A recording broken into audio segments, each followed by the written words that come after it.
Gather round for another edition of Young Kings Wrestling featuring the JDF Memorial Sovereign Soundboard. Welcome to the Nuck If You Buckingham Palace.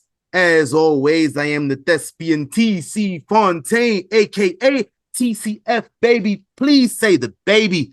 Joined by King Reek, House of Havoc, first of his name. Here. Yeah. Back. Welcome back Yes, to Nuck sir. If You Buckingham Palace. I appreciate y'all.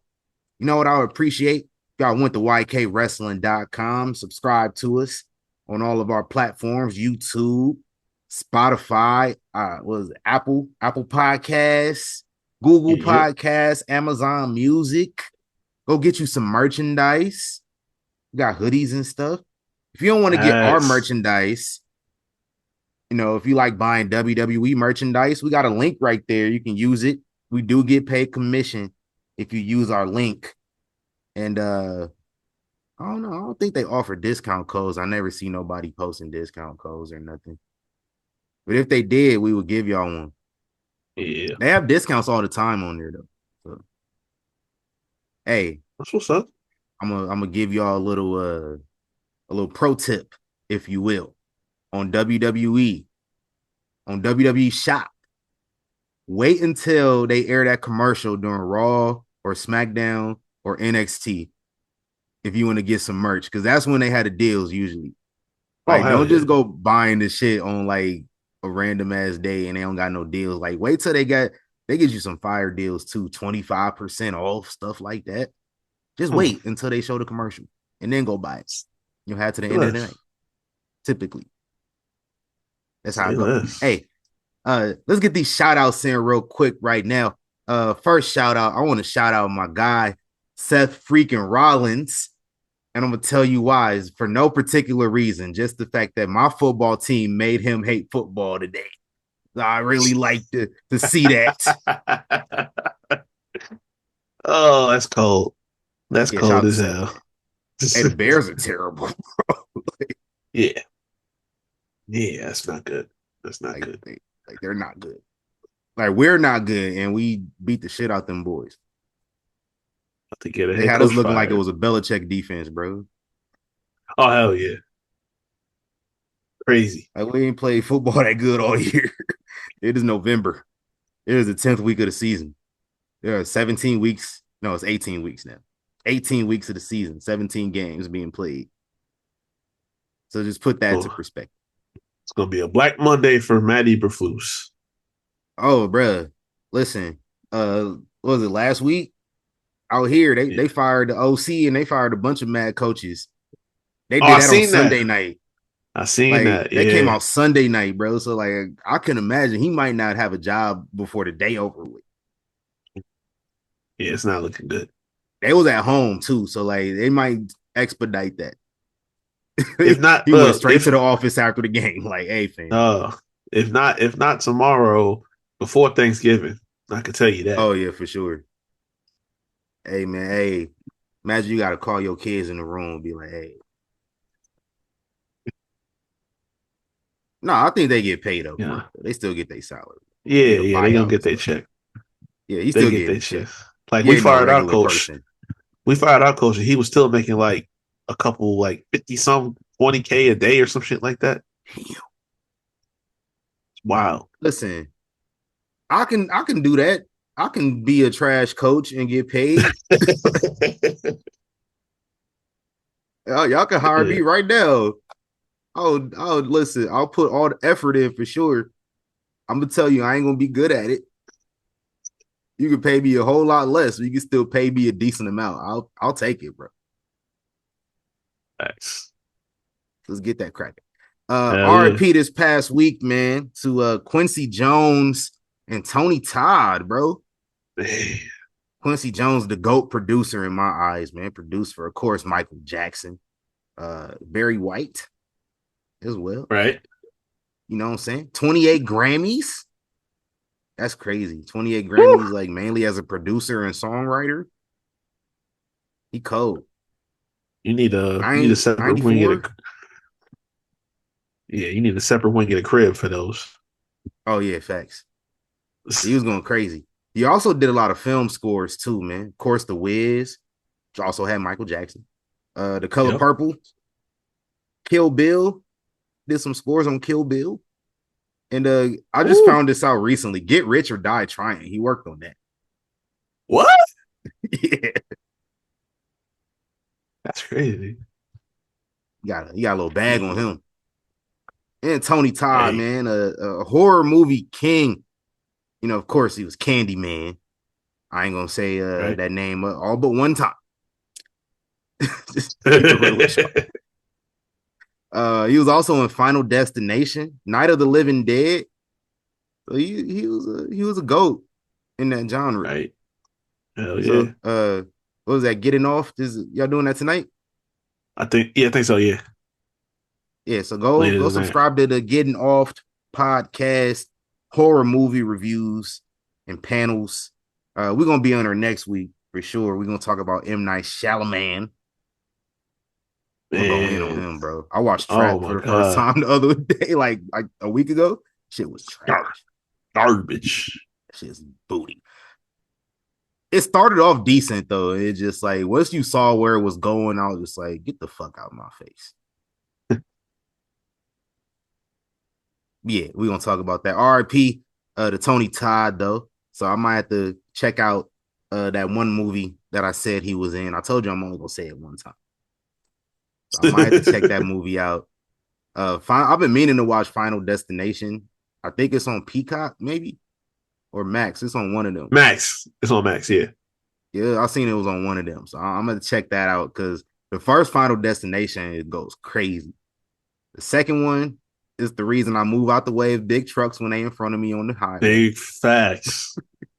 That is the truth. I'm triggered by that. So yeah, RIP to both them, man.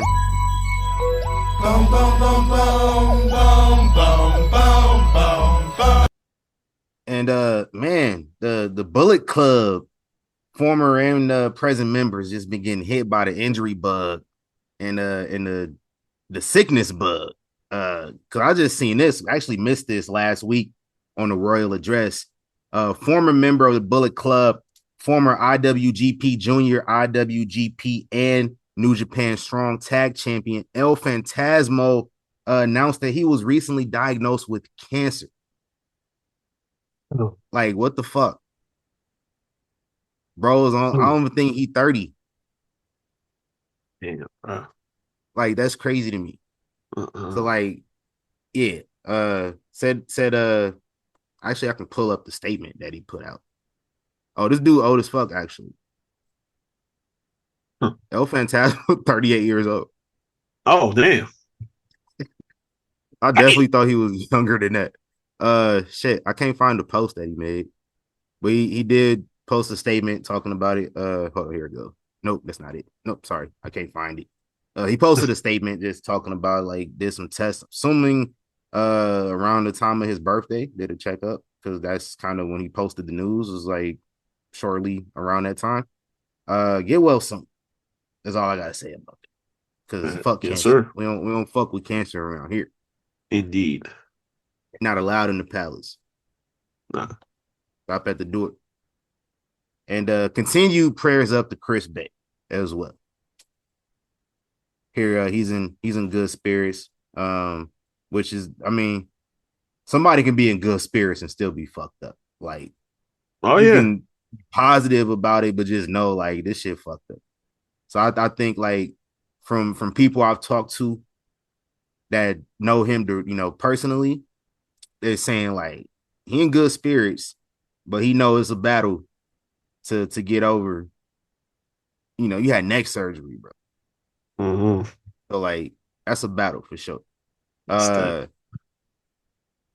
it's crazy. It's that rough one, man. Yeah, that's some bullshit. So I want to see him back in the ring. Just like I'll feel good when he go when he come back eventually. Right. You know So what I'm saying? we're gonna keep him in our prayers, man, at the palace. And that's all I got for my shout outs this week. I didn't shout out a whole lot of people this week. Uh shout outs get linked. They do. But let's talk about this week in wrestling history. 1994, Macho Man left the WWF, now known as the WWE. Never came back before he passed away, unfortunately. They did put him. I think he was like on the way to coming back, because didn't he get put in a game that came out like around the time he died? I want to say yeah. But, yeah. What Was year it was that? 2K12? It wasn't 2K12. I think it was just WWE 12. Hold on, let's see. It's Googleable. I know he was in Was it 12? 14 because that was the 30 years of Mania joint. Yeah, he passed away before 14 came out. Yeah.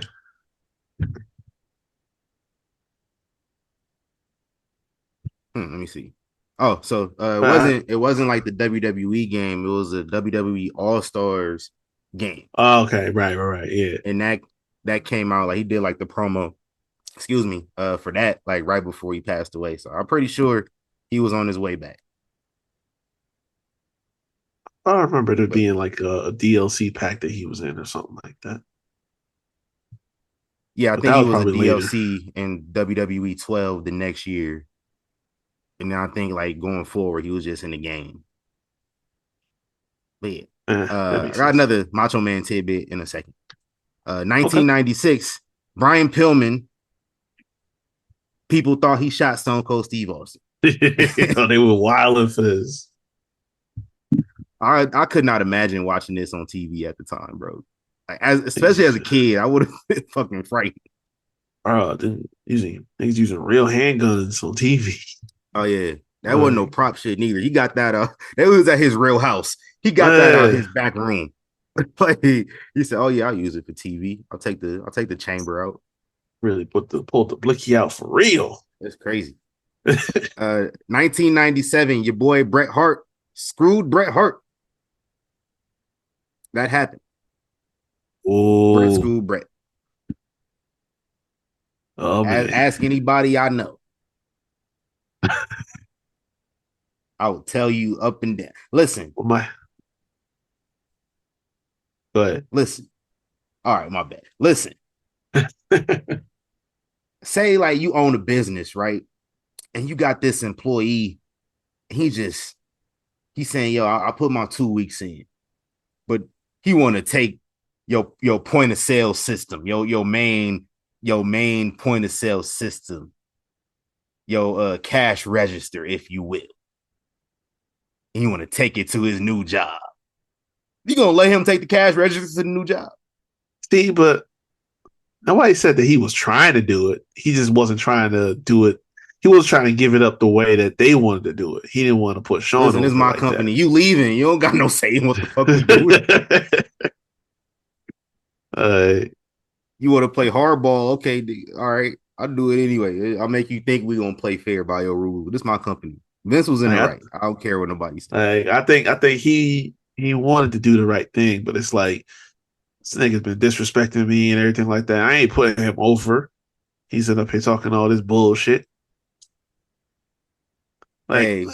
I'll play devil's advocate to an extent to it, because it's like if somebody crosses some boundaries with me when I'm trying to do the right thing, it's like there's a certain level of petty that might creep out from time to time. Hey, this might be controversial, but I'm interested in wondering, why was Bret Hart seemingly still to this day so upset about the screw job, and he's more upset about that than his brother getting killed? Ooh. Why does he always seem more upset about the screw job than his brother being killed on the clock by the same company? Hey, questions that need answers. I'm gonna move on. Hey, what you trying to say, bro? I ain't trying to say nothing. I'm just asking a question. Ooh. I'm an observer. Let's move on. 2004, TNA Victory Road, the first ever 3-hour PPV by TNA. In the main event, Jeff Jarrett, that's JEFF, JARRETT, defeated Jeff Hardy to retain the NWA World Heavyweight Championship. After this match, Macho Man Randy Savage made his debut in TNA on the exact 10-year date of him leaving the WWE. They probably did that by design because I don't remember a damn thing Macho Man did in TNA. I remember him showing up. I remember him showing up. I don't remember what he did. He was in TNA when he did the diss track, wasn't it? I think. No, that was before that. Yeah, the diss track was like 02, 03. The whole album was like, he dropped the whole rap album around like 2003. That's how I found it because I remember I was on I had made my first email when I was 10 in 03. Yeah. And it was on Yahoo. And I saw it on Yahoo Music back in the day. Yeah, I'm old as fuck. I aged myself. Oh. I wonder if we got any Gen Z listeners that's like, what is Yahoo? Probably. Exactly. Yahoo ceased to exist when I was like 15. They don't tap in for the whole episode though. They just, the first like 2 minutes. Right. High key. 2005, Eddie Guerrero defeated Mr. Kennedy to qualify for the Raw versus SmackDown Survivor Series team. His last match on the roster passed away a few days later. So I'm gonna figure out what we can do for Eddie Guerrero next week. Might just watch a bunch of Eddie Guerrero matches all weekend. Speaking of Guerrero, 2009, Ricky Hatton defeated Chavo Guerrero on Monday Night Raw. Yes, that Ricky Hatton. Oh God, not that. This was that Ricky era. Hatton was a guest host. I think was this in UK too? I think so. Only UK people knew who the fuck Ricky Hatton was. Right. Which, like, for most of those guest hosts, a very niche group of people really knew who they were. Like, they weren't like, I mean, they had some big names every now and again, but then they had fucking like Regis and Kathy. Like, what was it, Kathy Lee? Yeah. Yeah, it wasn't Regis, it was just her. Like, who the fuck give a fuck about her on wrestling? Who care about Dr. Phil? Who give a shit about Al Sharpton making an appearance, bro? I mean, no. I remember they had Jeremy Piven on there. Yeah, the Summerfest. Yeah. Oh yes, that was that was that's fucking. It was rude. Damn, like you could at least know what the fuck you talking about before you go on these people's show. Right. But no, Jeremy Piven was like announced, but then this motherfucker had Dr. Ken up there with him. Right. Nobody knew Dr. Ken was gonna be there. And he was the worst part of the show. Like, I remember watching this show, I was like, yo, this little Asian nigga from Hangover is annoying. Shout out to the Raw guest host era. I think we need to have a whole episode dedicated to this. I think me and you both should grab like 3 random episodes from the guest host era and then watch them and then review them. Oh, man. I mean, we should do that. That should be an episode. We don't got to rush to do that. Listen, that's cruel to be like, yo, we need to watch these guest host era Raws. No, that's rude. That's torture. We're not going to force ourselves to do that. We should do that at one point in time. It could be a long-term project. So we're just not putting ourselves through that torture. We can find like one host we remember being really good, one host we remember being terrible, and then just one like we don't really remember this. We're gonna check it out. All right. We'll reconvene on that later on.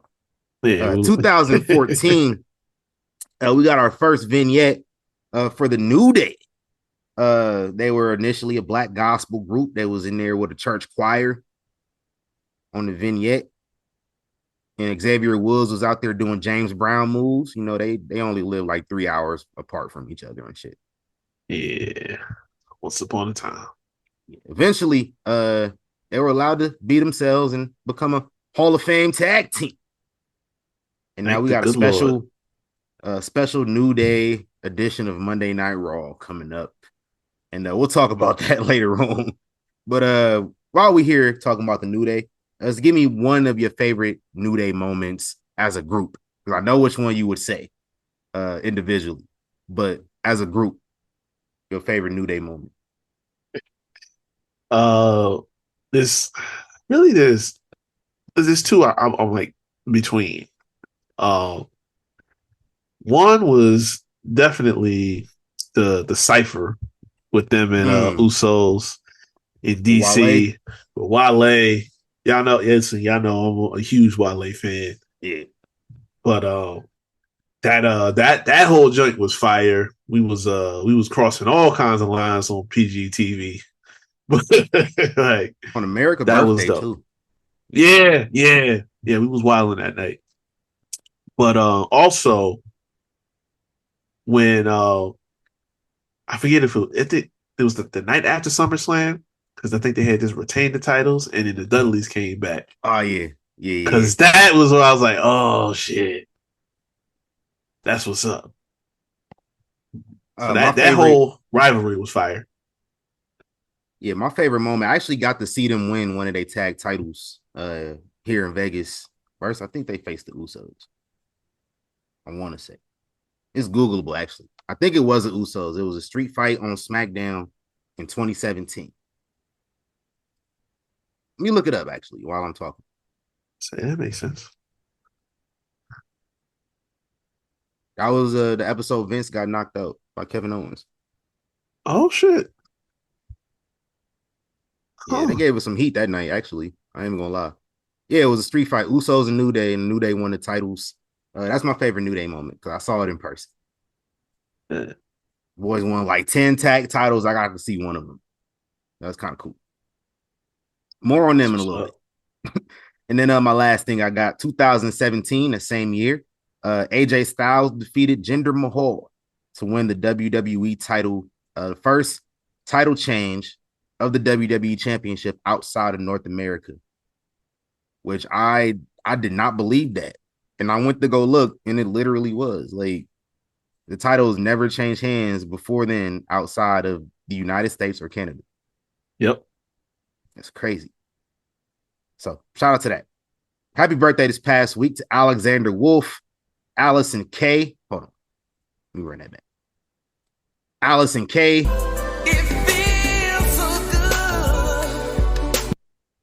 SmackDown General Manager Nick Aldis. King Kong Bundy would have turned 67 years old. How can I word this? Greetings and salutations in a very happiest of born days to the one Keith Lee. I had to talk about Keith Lee when I said it. Okay. Kaz Okada, happy birthday to him. Happy birthday to your boy Butch. Yes, sir. What he gonna do? He ain't gonna do shit. I called him Butch on the show. Cowboy Bob Orton, happy birthday to you. Happy birthday to senior referee Nick Patrick. You got to say the full name. Big facts. I met Nick Patrick when I was about 10 years old. All right. He just wanted to get back to the hotel. He was tired. I understand. I understand. Katie Lee Burchell, happy birthday to you. Bill DeMott and Cassie Lee, formerly known as Peyton Royce. Happy birthday to y'all. And out. Where we out in the royal address this week, sir?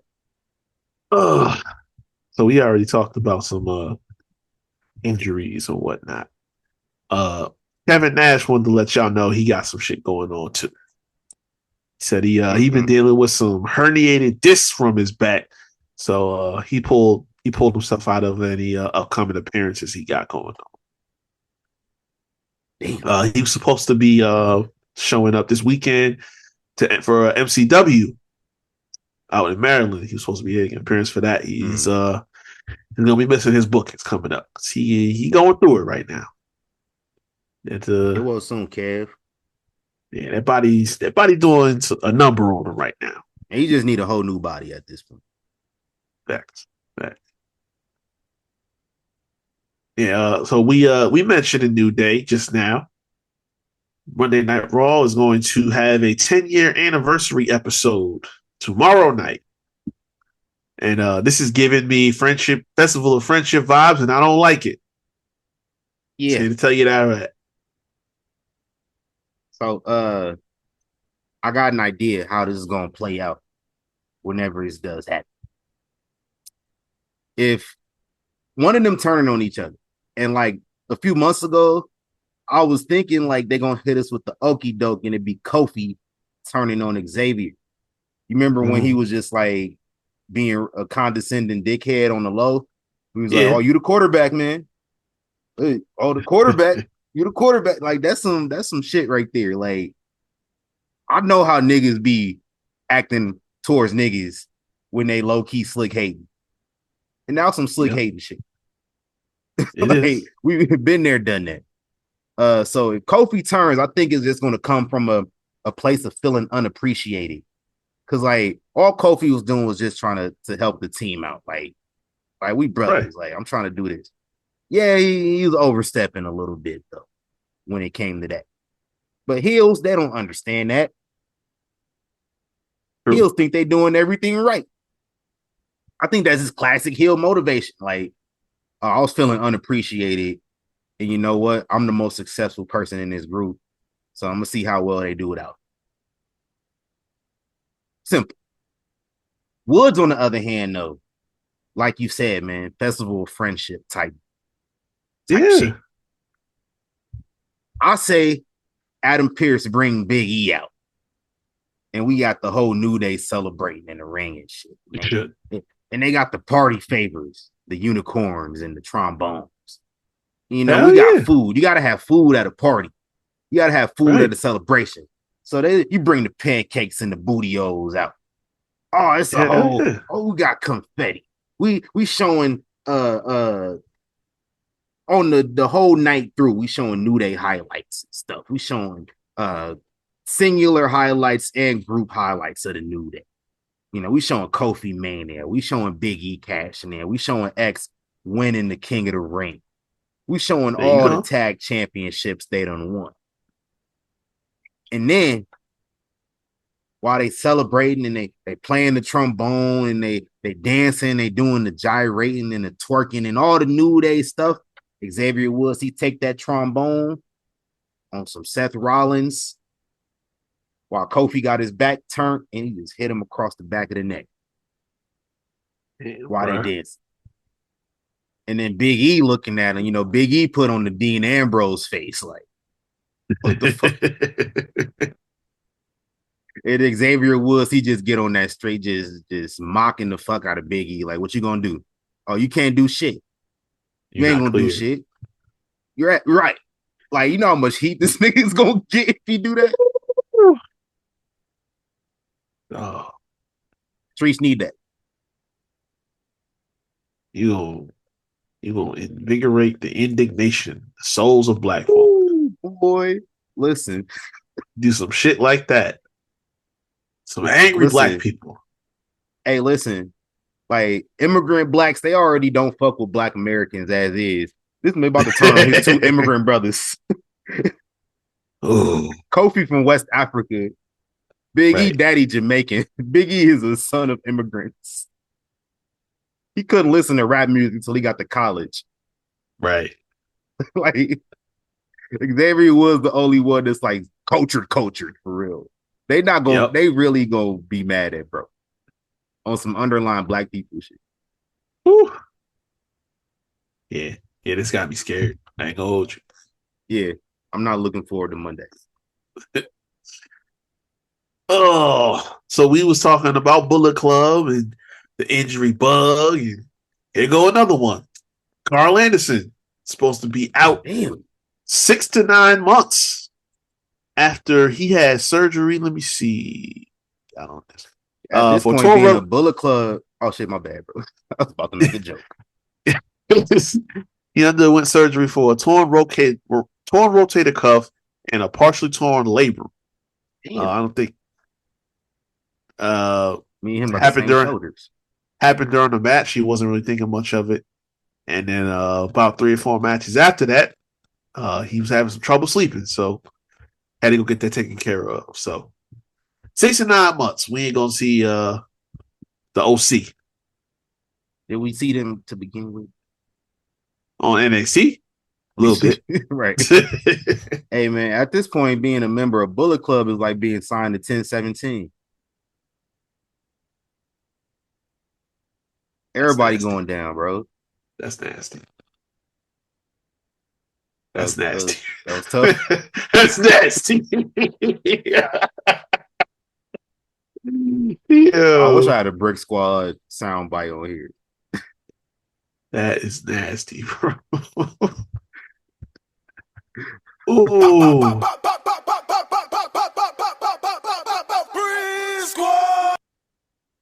Like, I was quiet. But if y'all ain't watching, I was quiet because I was looking at this nigga crazy. He just said He was. oh shit. All right. Well, moving on.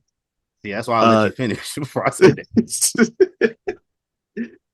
WWE is coming back to Toronto.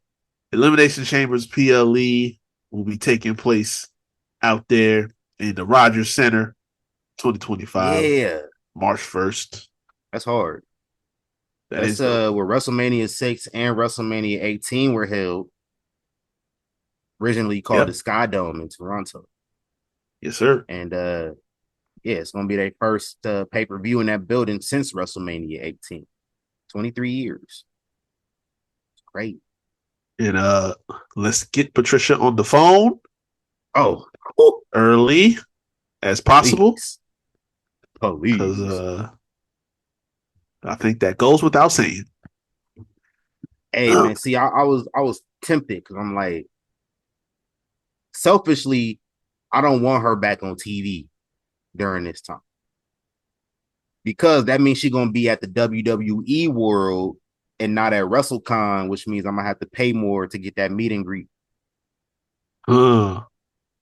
That So just sense. for my bank account purposes, I she hear can you. just do her own independent thing, like I she's hear been you. doing. Either way, I'm gonna have to do that Trish Stratus meet and greet.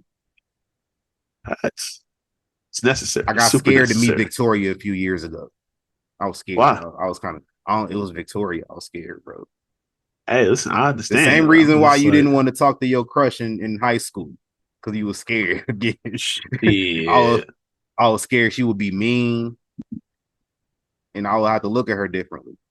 Hey, that's the gimmick. I say never meet your idols. They said. True. That's true. Did Matt have a story about Victoria? He did.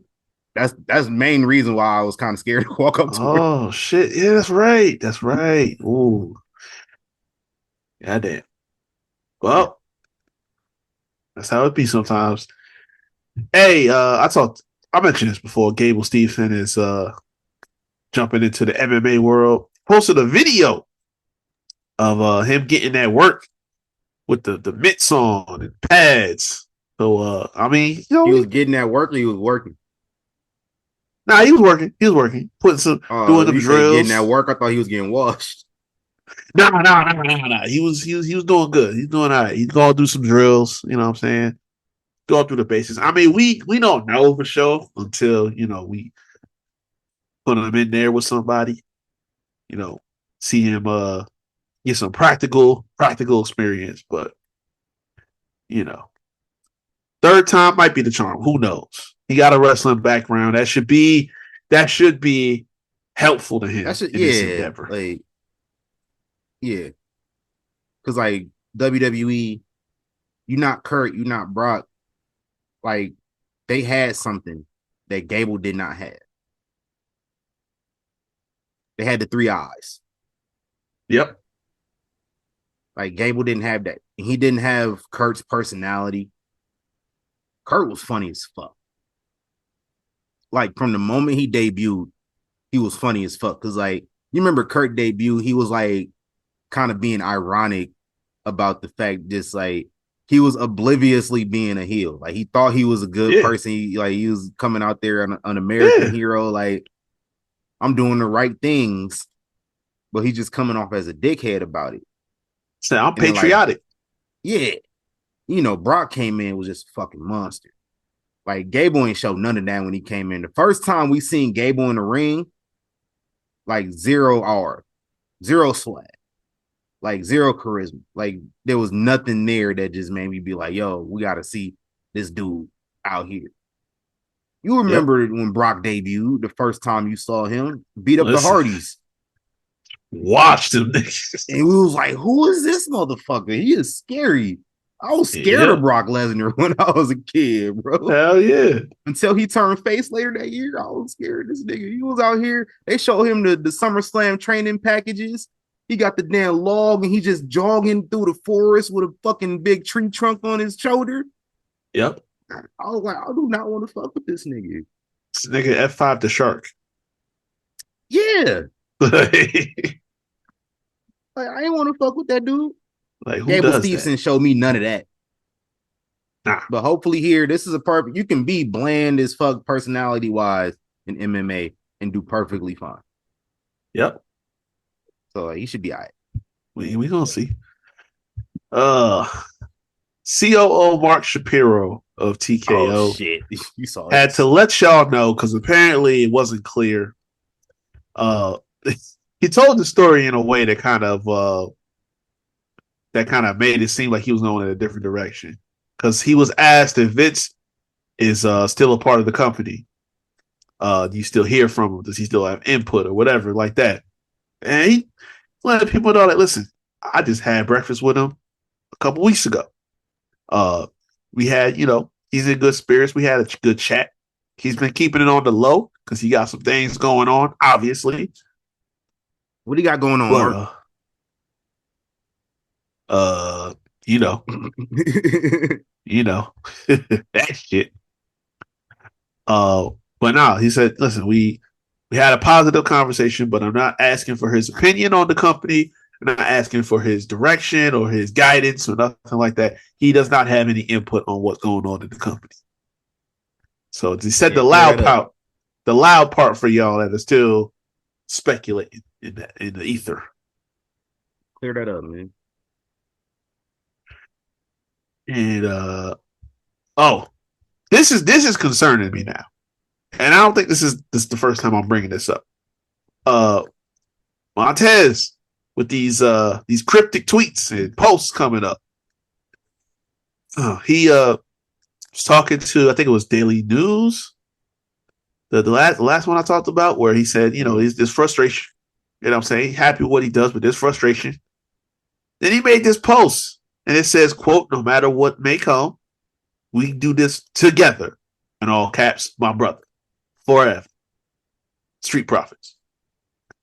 I don't like the way that was worded. Because that's insinuating that you might be out of here soon. That's like almost like a farewell or something like that. Now this is just us, speculating for what we see, but I don't know. The dots starting to connect and it got me scared. I mean, I think I'm just going off of the Bobby Lashley stuff. It's not really promising, but I mean, we did see them on TV this past week, and they look like, they might be going after the tag titles again. Like, just turn these niggas heel already. Like, turn them heel for real. Like, just be like, yo, fuck this shit. We tired of this, this yo-yo shit. It's up and down the card. Like, and it keeps feeling like they're leaning in that direction, but y'all got to pull the trigger with it. It's taking too long. Yeah. Well, we'll see. I got actually something to say about that segment that they were in on SmackDown later. Okay. On the show. Okay. What else we got? All right. So last but not least, there's more. Another one. Damn. And another one. So another one. Supposedly this past summer, Lance Anoa'i signed with WWE over the summer. Supposedly he doesn't have anything planned out for NXT or the main roster yet, so they're still ironing out details to bring him in TV. But yeah, he's in the spot. They heating him up, and they add into the mix because we got some stuff going on right now. We got some internal family civil wars going on out here. So when you see Lance show up on TV, just know what time it is. Facts. I also heard from somewhere that it was another Fatu that got signed. Let me see if I can find the article I was actually looking at. Oh man. Yeah, they said it was another one. I don't know who kid it is though. I ain't even seen old boy Hikuleu. Ain't even seen him yet. Debuted yet. God damn, bro. And then Zilla's supposed to be coming at some point. Yeah, I actually want to talk about that too. I can't find who they said it was, bro. I swear they said it was another Fatu that might have been signed along with Lance. But now I can't find the article. That's crazy. I'm trying to think. It's just like the article not around no more. I'm trying to think because Lance was working with this one dude in Battle Pro or Battlefield. My bad, Battlefield Pro. Journey? No, I can't think of his name. Hold on, let me find his. I think that's the article I was looking at actually.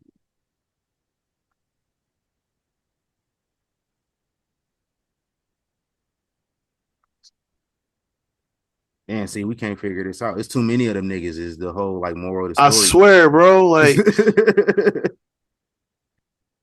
and this dude. I told you before. He looked just like Jay in them. I can't think of his name right now. Though. Rikishi kid? I don't think so.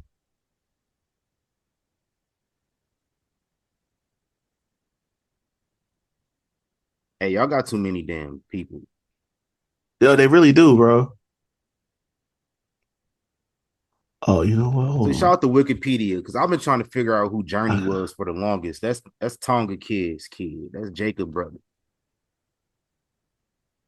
That's the other thing too. It's like the mix between the Fatus and the other Samoans and the Tongans, like it's so crazy. Cause like the Fatu is just like Rikishi dad. Like Rikishi and them's dad is a Fatu. Yeah. But like their mama is an Anuai. So like that's how they all still connected. So they just got daddy, name. Cause that's how shit be working usually. Yeah, because they got so many damn kids. You're right. Oh, Sean Maluda. That's who I was talking about. Okay. See, eventually we figured it out. Shout out to Zilla Fatu though. Thanks. They saying he may or may not be ID'd for WWE ID. But that remains to be seen. They said they're announcing it at a Booker T show tonight. So no news on that yet because it hasn't happened yet. But we'll talk about it next week, whoever it is. But so far for the WWE ID program, they have announced the following prospects from the indie scene who I appreciate. I appreciate seeing this. I kind of like this program now. Just kind of like getting more information about what it is. I just need y'all to announce somebody from Las Vegas. Do that. Hell yeah. So far, first announced prospect, Zeta Steele. Shout out to her. Bryce Donovan. This dude, I like this dude name. Cappuccino Jones. I heard that when they was talking on Smacking the Raw last night. Shout out to Cappuccino Jones.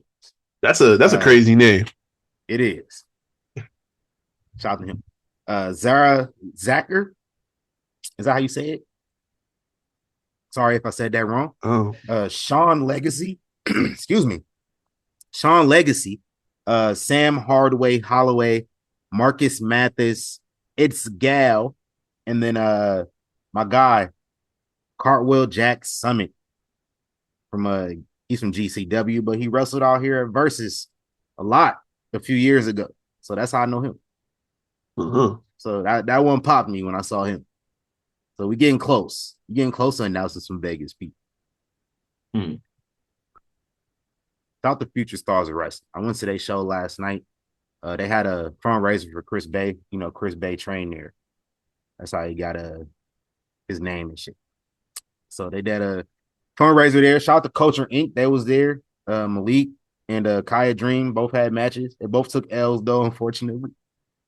Oh, but damn. It is what it is. Shout out to Culture Inc. Shout out to Kaya Dream too. Oh yes. Mm-hmm. Absolutely. But yeah, Coach ain't them folks. That's our people. Oh yeah, go check that interview with Culture Inc. a few years ago. I think we need to do an updated one. Hell yeah, because that was 4 years ago coming up. Yeah, yeah, we definitely gotta get them back over here. For sure, man. I'm about to go to more FSW stuff. I went to one FSW show like right before COVID, and I ain't gonna lie, I've never been back to an FSW show at the training center, and like I definitely like remember that shit being bigger than it was. It's not that big in it. It was cool. It was a fun time. It was a fun little show. Shout out to FSW. Wasn't that before all that controversy shit started too? Controversy in what way? I don't remember, honestly.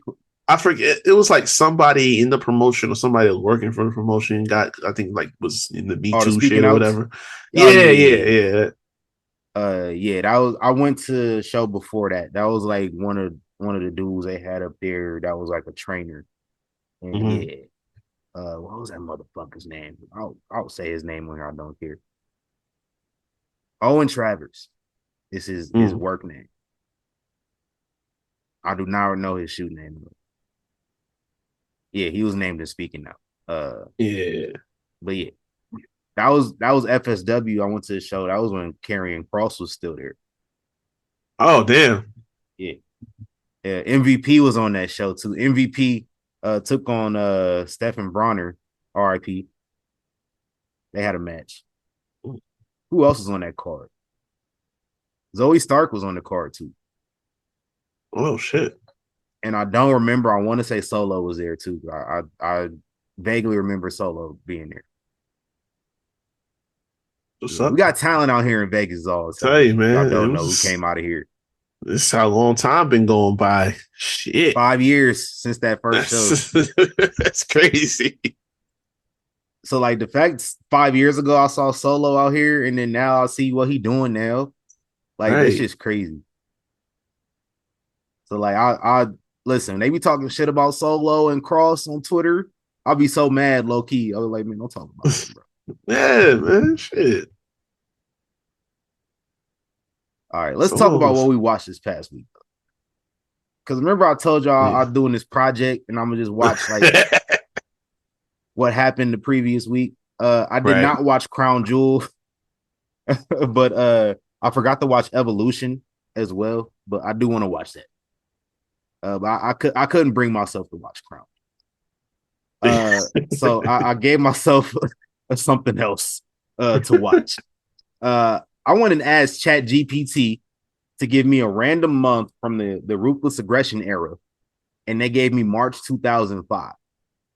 So I was just like, ooh, I know an episode of something to watch from March 2005. I watched the Go Home show to WrestleMania 21 from Monday Night Raw. And it was kind of me. Just want to run down some of the things from this show. There was a promo at the top of the show, the Chris Jericho highlight reel, where they had the competitors for the Money in the Bank, the first ever one. And pretty much everybody except Kane was out there and got some mic time. you had a Christian talked about like I'm undefeated in ladder matches at WrestleMania, so I have the best chances of winning. And then Edge was like, "Hold on, my nigga, because I'm undefeated in ladder matches at WrestleMania too." Right. You had Redacted out there, which like once I seen Jericho out there, and I was like, "Yo, I turned on the wrong episode because I'm about to get redacted in the very first segment." So I kind of like was tuned out a little bit because I had a match. I had a 6-man tag, and Redacted got like full color on a random episode of Monday Night Raw. Sure did. Like, what's up with that? Shelton Benjamin cut a promo though, and I was like, "This is why you was never really a main eventer," because like this promo was just like, listen, we know that mic work is not it. It was been not it, that. Bro. Just like, give it. That's why MVP. Though, yeah, like now, but at that point for sure, MVP wasn't around then, and MVP was also a competitor when he did come around, so he wasn't about to be nobody manager. Yeah, like I don't know who you could have. I mean, honestly, Shelton Benjamin probably came around maybe a couple years too late because you could have put him with Teddy Long easily. Oh, hell and bugging. Oh man. But like that promo kind of messed up. Like it wasn't a good promo. I got a couple more notes for this episode though. Vince going to hell for that when Harry met Sally parody with Kurt and Christy Hemme. Yeah. Oh, like I fast forwarded maybe like 2 minutes and it was still playing. I was like, bro. And by the time like where I fast forwarded that, they was already doing the moaning and shit. I've never seen When Harry Met Sally, and I was just like, me either. Go watch this is one of them like white movies from the 90s that just like it might be pretty good. White people used to go crazy with their movies back then.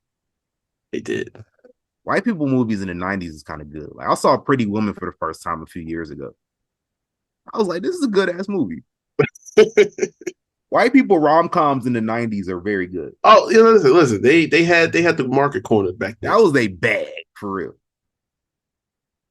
Some more notes. Trish Stratus is fine as hell, bro. Forever. Bro. Like she had a arm wrestling match with Christy, and Lita was out there too. I ain't know Christy or Lita was out there.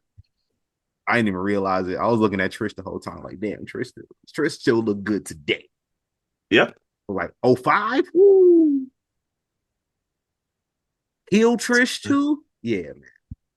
You drinking water and minding your business. Life is good to you. You go see a picture of Trish Stratus from around this era and just start doing yoga. Like, hold on. I can look this good when I'm 50 if I just do some yoga. Right. Start getting my poses ready. Maven was still around at this time, bro. Yeah. Yep. I did not remember Maven being around for WrestleMania. Maven's still around. I got back in 05. I got back on my back. And this is May going into June. And he was still around then. Like, what was he doing on Heat? Nah, he was on Raw. What? Yeah. Right. I'll tell y'all, this is like I didn't really watch like wrestling around this time, like a lot of personal shit going on in life around this time. So like I watched wrestling whenever I could. So I don't remember a whole lot. I don't remember the juniors division, like shit like that in 05. Yeah. So the one I watched last was May 30th. Edge and Redacted had a street fight or something. And at the very end of it, Snitsky came out with Maven and they jumped Redacted and helped Edge put this nigga through a table to win. So that's what they had Maven doing for the last couple months. Shit like this. Hey, man. What was that Charles Barkley Shaq meme? We don't want to see this. But it was part of the whole thing with Bischoff because, you know, he was all about killing ECW because this was the first one night stand coming up. So he was hyping all that up, like, oh yeah, y'all want to do this hardcore shit? We gonna put an end to it out there. Oh yeah. shit, Maven was at One Night Stand. That's right. He was. Yep. I remember him being he had the Raw shirt on. Yeah, Bischoff was out here leading the coalition. Yo, Stone Cold telling Redacted, kill that son of a bitch on One Night Stand is so crazy. Oh man. Every time I watch it, I'm just like, yo, nigga took that literally. This is crazy. And JBL went and cut the promo on that SmackDown where he's like, he all in support of Eric and everything like that. Like JBL is so underrated. How deep into that shit he got when it was time to be a heel, bro. Like, if you were to take like JBL's mic skills and put them on like any other top heel, that motherfucker would be like best ever category. JBL, easily. like, bro, like I dead ass thought this dude was racist when I was a kid. Right. Chasing niggas at the border and shit. Yeah. Greatest segment in wrestling history, by. Oh man, it's if on the somebody's list. brave enough to do that nowadays, I would be like, yo, round of applause. Mm-mm-mm. Yeah, we was going crazy like that. What else you watched this past week? I've been getting on my podcasts and shit, because when I be working, I just throw them in the headphones. Yeah. Who did I watch this week? I watched Dom and Liv when they watched Dom. Van Vliet. And like I could tell, like that fuck Michael Cole too. I'm keeping that. I was about to say, like he just said that with impunity. Like, damn, I didn't know Dom and Ray lived out here neither. So I'm gonna have to go to the mall. I'm gonna go stand outside the Louis Vuitton store, wait for them to walk in. I know that's where they be at. Yeah, like these motherfuckers be, and see, that's how I noticed too. They be doing these shits in like half kayfabe, because like I remember when I saw Drew was like spending that whole like the first half of that like just healing it up extra hard, like right. Oh yeah, fuck CM Punk and I'm a bigger star and all this other shit. Like, oh okay, all right, you got it. Hey, shout out to Dom Mysterio not knowing that there were in and outs in Las Vegas, because I didn't know either. Thanks. Oh man, I gotta pay attention when I come out there now. Because I was thinking in and out literally across the street from Allegiant Stadium. So like, what? After WrestleMania, big facts. Oh man, because I remember thinking like I know they was in Cali, but I ain't been to Cali since I was in like middle school. So like, man, it's literally in and out everywhere around here too. Yeah, man. It's like shit. I gotta tap into that. Hey, up the street from my house. I'll tell you what though, I'm not gonna tolerate no Whataburger slander. Y'all niggas are wild about that. Hey yo. Fuck a Whataburger. Y'all are wilding. I just went to. I didn't fuck with it, bro. When I had it, I stopped over there because I was in August. I was down in Texas for my boy's wedding. I stopped over at Whataburger. Man, I had I thought it was a double or a triple. I was like, that shit hit all the spot. Now I hadn't eaten nothing at the time, so maybe I need to go back again. You know what I'm saying? Under different terms and shit like that, because I hadn't eaten. I nigga was starving. So maybe that played a role. But that shit hit. These spot, I was knocked out like 10 minutes afterwards. Like all I knew was like shit. I sat back and next thing I know, 3 hours went by. Like, oh shit.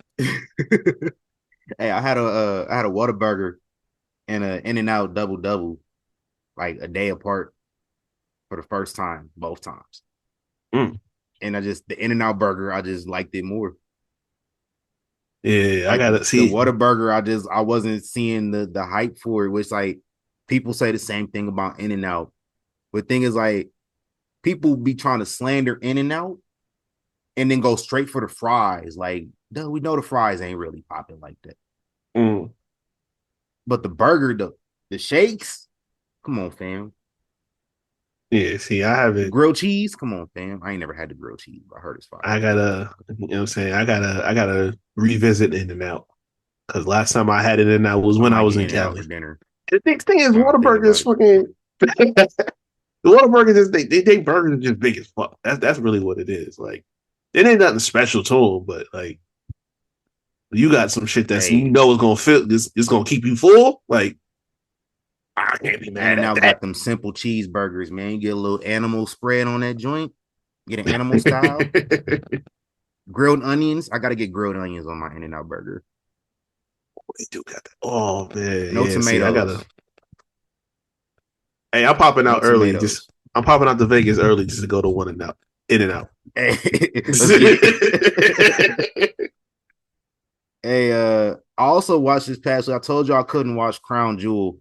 So last week in wrestling history was November to Remember in 1998. And so the show starts off with New Jack attacking the dude in the parking lot, because of course it does. Of course, that's how it starts. They cut a promo. What's the dude name? Joey Styles is out there. He's talking about, like, you know, we got all these matches coming up and everything, all this, that, and the third. Terry Funk comes out there, interrupts the whole shebang. And like, he's pissed off at Tommy Dreamer because Tommy Dreamer didn't select him as his partner. And so, like, he comes out there, he's just like, he talked about how Tommy's daddy was a crackhead and how his mother was a whore, and how basically, like, yo, I mentored him and I don't feel any respect is being shown because you didn't choose me as a tag partner. Just typical old man Terry Funk rant. Like, Terry Funk was like 56 years old when this happened. Like, he was old. Damn. So yeah. He also, this is why I say he was wilding. Terry Funk said no. Like, this is when Terry Funk was wild. He told Tommy Dreamer, I should slap you like I would slap my wife and daughters. Whoa, hold up. Nigga, do you know that I can see you? Right. That's excessive as hell. Like, why are we doing all this? I also was able to confirm that Mabel was in the FBI on this show. We were talking about that last week. So it's the FBI, like Guido, Tony Mamaluke, all them joints.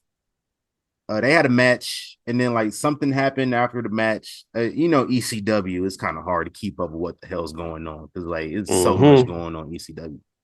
Always. So I guess something happened, and one of the dudes in the FBI was like, yo, I got something for y'all, and brought out Mabel, who was literally just in the WWF earlier that year, but I think he got let go because he was being unsafe and he hurt somebody. I think he might have hurt Taker or something. Damn. But he came back like January 1999, like a couple months later. He was in the Rumble. But yeah, he came out there and he lost to Spike Dudley in 5 seconds. Mabel lost to Spike Dudley in 5 seconds. That's crazy. I really only turned this on to confirm that Mabel was in the FBI because I heard this was a show he showed up at. So I turned it off after this. I'm gonna go rewatch it because, you know, RVD, Sabu, and all them. Jerry Lynn and Lance Storm had a match, so I did check a little bit of that out. But, yeah. That's like Mark Henry losing the Hornswoggle in 5 seconds. Yeah. Like, no, it's not happening. That's not the only dose of ECW we got this week, though. Because ECW, the NXT, rather, was held at the ECW Arena. That's what I meant to say. Yeah. Players fuck up. we had you seen the match Jada Parker Lola Vice hardcore match Oh, amen. with Dawn Marie as the ref.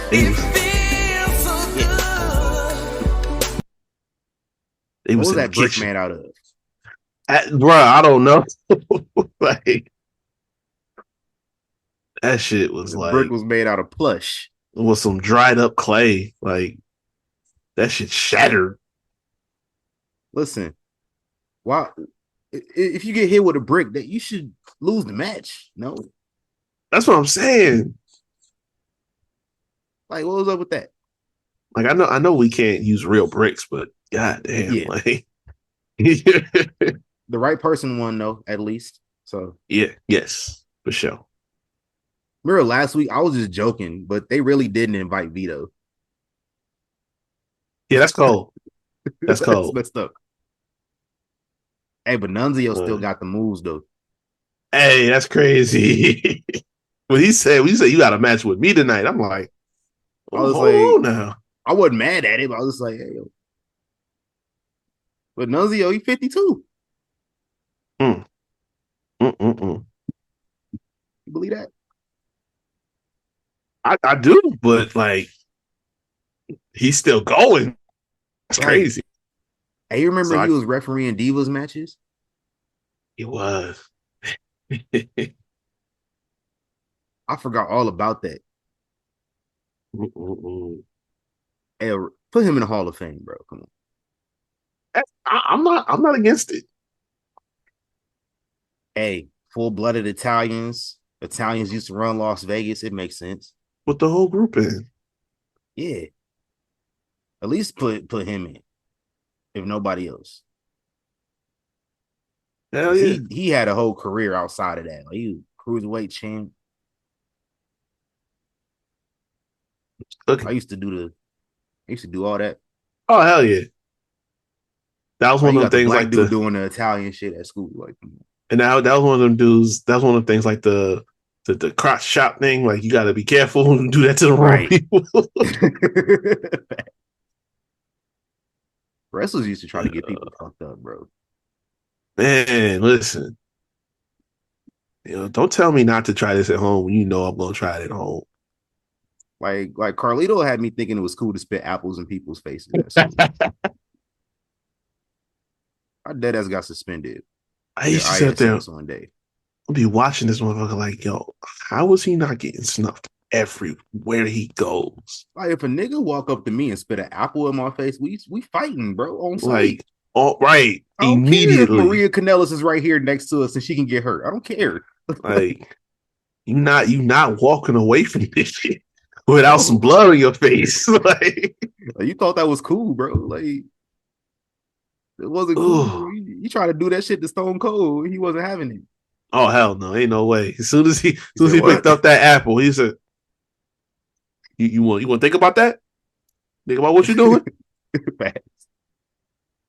Yeah. What else happened on this show? RVD, man.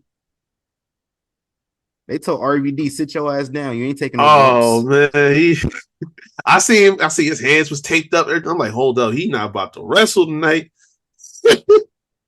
Here come Wesley. They don't even show Wesley like hitting him or nothing. Nah. They say, no, we can't have this. It's a liability, bro. Came in and smacked that boy like, yo. But I knew for real when he came out during the match and he was just like hesitating. I was like, oh, damn, they ain't about to have him take no bumps today. Nah. I for sure wanted to see a frog splash or something. Right. Yeah, he might. They got Devon on the list too. Hey, listen. I said it. Devon, sit your ass back here until we call you out. I said it last week. I said it last week. We gonna be careful with this. And shout out to the ladies in the main event too. Hey, y'all already know. I heard they beat Dynamite. I forgot all about Dynamite. I don't even watch it. Of course they did. They know how to use women correctly. Hey yo, I seen something. They said across all of AEW shows, is Rampage still on air? I think so. I thought I seen something about it getting canceled, but I never seen nothing official. That shit need to be canceled. They should still be good. Yeah, so it's still on air for some reason. But across all 3 shows, that's 5 hours of AEW. They said the women got 10 minutes. Bro, how? Whereas like across the 6 hours of WWE, they got like an hour plus. Like, how are we at 5 years running and y'all still don't have this shit figured out? I'm telling you right now, if Tony ever leave AEW, it's over. And I'm talking about Tony Storm. If she ever leave AEW, it's over for y'all. Like, that is a no-fly zone for women in wrestling. If she ever leave that place. Hey, you see they lost to Stephanie Vicaire? Mm-hmm. Backward, how you say her name? I still don't know how to say it. I think it is Vicaire. I think so. They lost her. Yeah. Like, how that happened? She just slipped right through y'all fingers because she felt unprotected. Exactly. You had people on the roster who was sticking up for her abuser, and she said, "Nah, I don't want to go there." Like, y'all missed out on a possibly generational talent. The way people be talking about her, like, she got to be generational. Yeah. And a little bit I've seen from her, she nice. Everything. Shout out to the ladies, man. It's like every major talent that goes there, it's like you might see them have a moment or moments, and it flames out so fast. Thunder Rosa was in there, and it's like you gotta really, you gotta really go back and look at when that was hot over there. Britt Baker, they swore that was like one of the cornerstones of the company. What they got her doing. Right. Now you got Mercedes over here, right? That was supposed to be the free agent pickup of the year. She got 2 belts. I don't give 2 fucks about it. Right. What is that doing for me? Because again, those deficiencies that they was covering up, was getting covered up real well when she was in the E. Yeah. They not getting covered up no more. Is there this level of investment I gotta have to be tapping into these matches? If I'm not going to be invested beforehand, I can't watch it.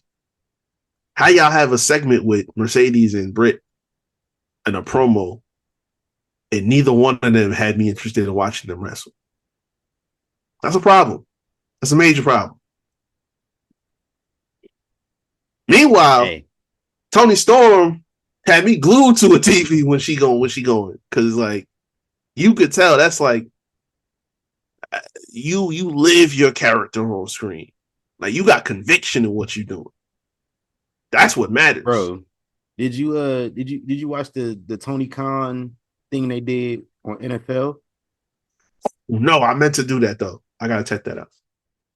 Like even on there, Tony Storm is still like in character on the NFL YouTube page, bro. Like, and crazy. She's still doing the gimmick, and it's like, I mean, the whole thing is kind of like semi kayfabe, though. Like, like it's playing into a lot of what they got going on, which like it would have made sense. I think it would have made sense to do it on AEW's behalf if the Jaguars weren't fucking terrible.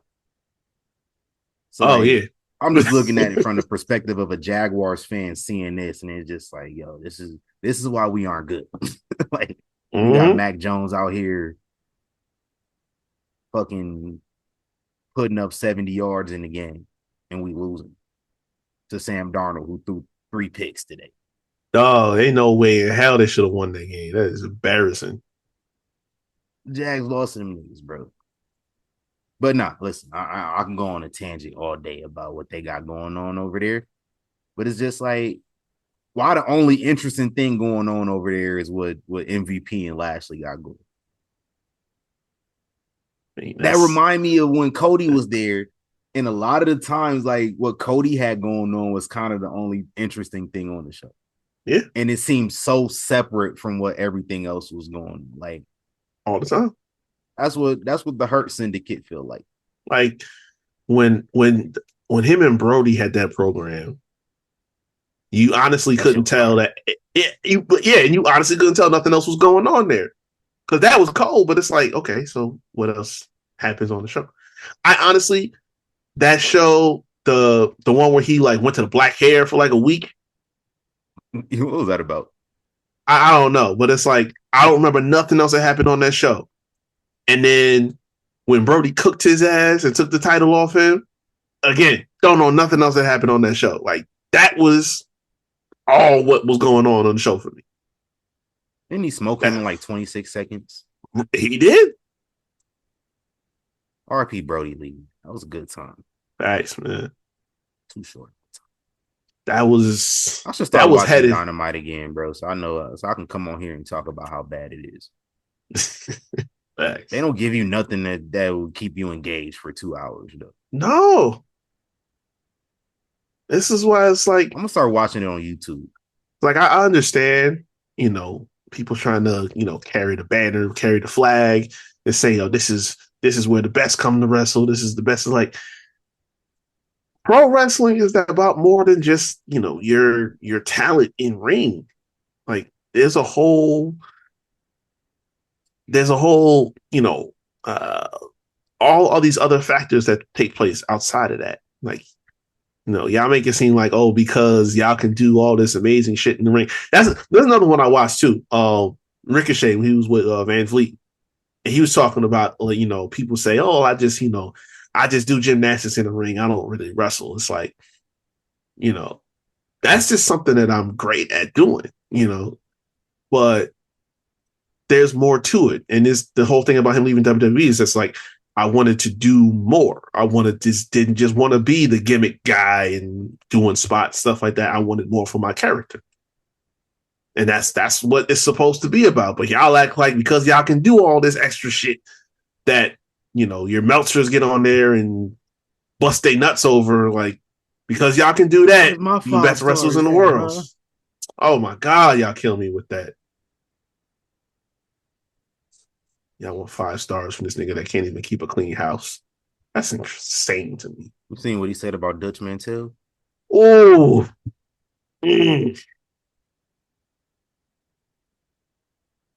What was that? Was that video they posted with that? The dregs? Yeah, that's appropriate. That's appropriate. Hell is not bad enough for this man. Dutch Mantel in the hospital, you gonna write an article and talk about how he criticized AEW. Like what? Like where are you getting this? Audacity ain't even a word anymore. Like, listen, there's gonna be a day where Dave Meltzer and this planet are no longer in sync. And when that day comes, he won't be remembered. Good. Very good. I'm going to be happy that day. He will not be remembered in history. The wrestling industry will carry on without a blemish. With less it'd be blemishes. Like when honestly, it'd be like when Simba came back to Pride Rock. Like, everything just gonna be better now. It's like when Moana came back to the island and everything, all the trees and shit grew back immediately. That's how it's gonna be when he gone. Listen, I don't want to come on here and say I can't wait, because that's rude to say I can't wait till he gone. But listen, the day comes, I'm gonna be like, yo, listen, that's sad that somebody had to go. Listen, the day it happened, the day he unplugs, the IWC will heal. It will begin to heal. Yeah, he said, yeah. That's kind of where I was getting at. I just couldn't eloquate it as well as you did. That's the only way to describe it. We will start healing. Anyway, let's talk about Raw and SmackDown. We already talked about the New Day episode of Raw. Mm-hmm. And I'm not looking forward to it. Yeah. Especially because it's 2 hours. So it's just gonna be like, yo. Right. I gotta possibly see some bullshit. And then who play tomorrow night? Miami and LA. What LA? Rams. Yeah. Listen, like, I don't want to see that. Nah. That's what I'm gonna have to watch after seeing the New Day breakup, possibly. I don't want that. If it Give closed me the show, something then else. we know what's going on. Give me something else, big dog. Who playing at NBA tomorrow? Like, I'm gonna need me a palate cleanser. Oh, see, this is some bullshit. It's some real bullshit. I gotta watch the Lakers play tomorrow after this shit. That's even worse. Damn, who they playing? Or the Raptors. Oh, they got that. They ain't gonna be no problem. They Hell should no, we be. about to get digged down.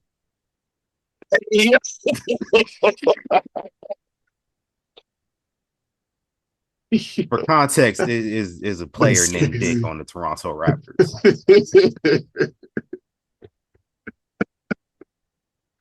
That's True, crazy. his last name is Dick. That's crazy. Oh shit! Hey, he should do a jersey swap with Jaylen Brown one day. Yeah. Oh man. Yeah. Crazy. This episode is brought to you by Buzz Balls. That answer a lot of questions about some things I've said today. I be wanting to try those low key. Like, hey, some of them kind of go crazy. Like, I be seeing them in the store sometime. I be seeing them in the store sometime. Be like, hey, they ain't that bad. That's like a shot, 2 shots. Like, I can fuck with that. The strawberry kind of go crazy. Okay. You know, we gonna need that sponsorship for real though. Hell yeah, shit. This episode was not brought to you by them, but it could be eventually. Facts. Anyway, yeah, we veering off track. Let's wrap the show up. Monday Night Raw, Dragon Lee and Chad Gable, that went crazy. I remember when Chad Gable meant something 5 months ago. He ain't meant the damn thing in the last couple months. Ever since that Wyatt 6 shit ended, he ain't mattered. Hey, but I'm gonna tell you what though. I was just watching that match back earlier today. Like, shit was fire. Like, I know he, it was crazy. We 50-50 booking as far as what's American Made is concerned. Yeah, but if they just turn the right corner, like, I don't think that Braun should have just took the title back off of Jay. I think they should have let Jay keep it for a little bit, and then you have Gable go take it from him, because that's what he really misses. Just a good run with the mid-card title, and all the shit, we're gonna be off to the races. We can forget about Shorty G. We can forget about the failed American Alpha attempts. We can finally get somewhere going, but we gotta put the belt on them somewhere. Facts. I brought up Wyatt 6. They got my nigga Miz somewhere. Where the fuck? Oh no, I was kind of scared for the Miz low key. We thought the NXT parking lot wasn't safe. You can't even walk around on the main roster. Hey, you can just make sure you don't turn on your friends or family, and you good. You gotta have a buddy system when you walking around backstage. That's crazy. Yeah, I will say this though, man. Miz, tough break, nigga. Oh yeah, because you kind of deserved it. Listen, Miz can't fight. Even though I was saying like, yo, oh yeah, no, listen, no, you probably the one nigga who can't fight the least. That's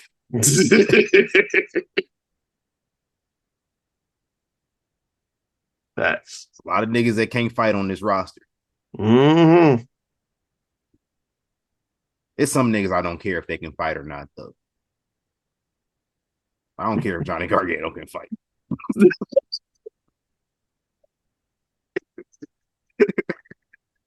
I don't care. Oh. Ew. No, you got it, bro. Yo. Oh, damn. Oh, man. That's funny. That's cold. That's cold-blooded. Speaking of Johnny Gargano, it's a perfect segue. Let's talk about SmackDown. Because I told you I want to talk about the segment Street Profits were in on SmackDown.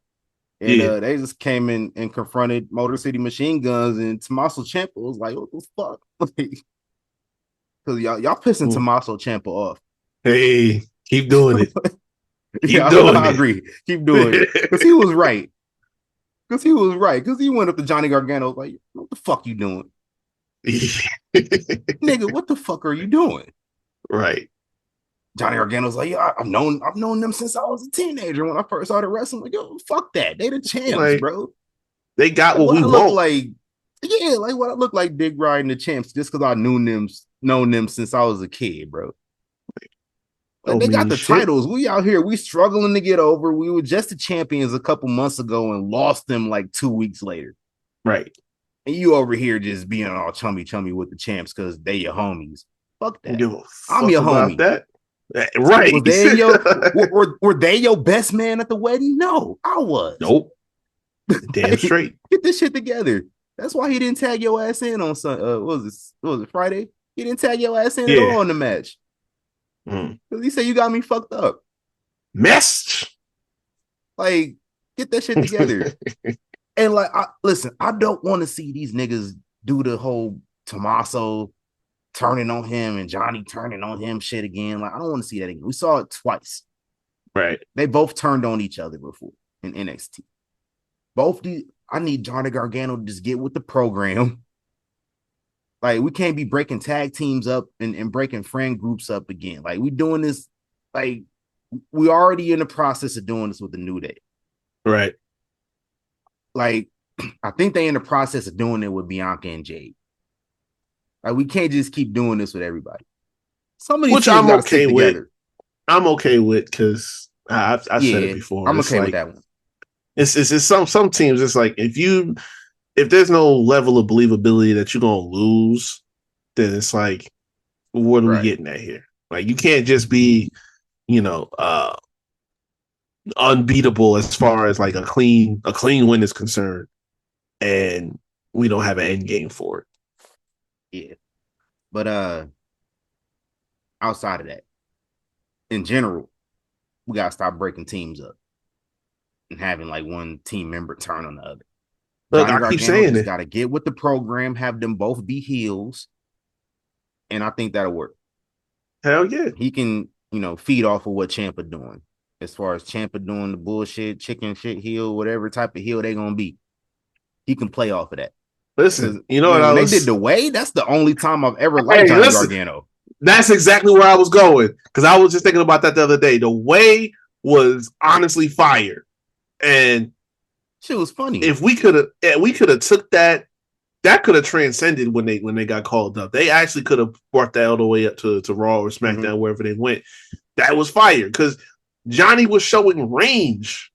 Like, I know the goal, you had Indy in there and Austin Theory in there. So it's like you kind of helping the young cats out. But Johnny up to that point was just like, that Rocky baby face. Like, he always got to overcome something because he's a smaller guy and they don't believe he gonna win the big one. Like, that was his story up until that point. But now he's showing range as a heel. You're showing character work. It's like this type of shit that I said about Daniel Bryan. Like, once you get that and lock that shit in, now you in the process of talking about building superstars for real. So I don't know why we veered away from that and got away from that. Like, but that would definitely hit.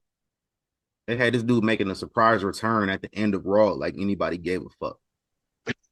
Hey, look, the fact that they did that and nobody knew shit pissed that, me off, bro.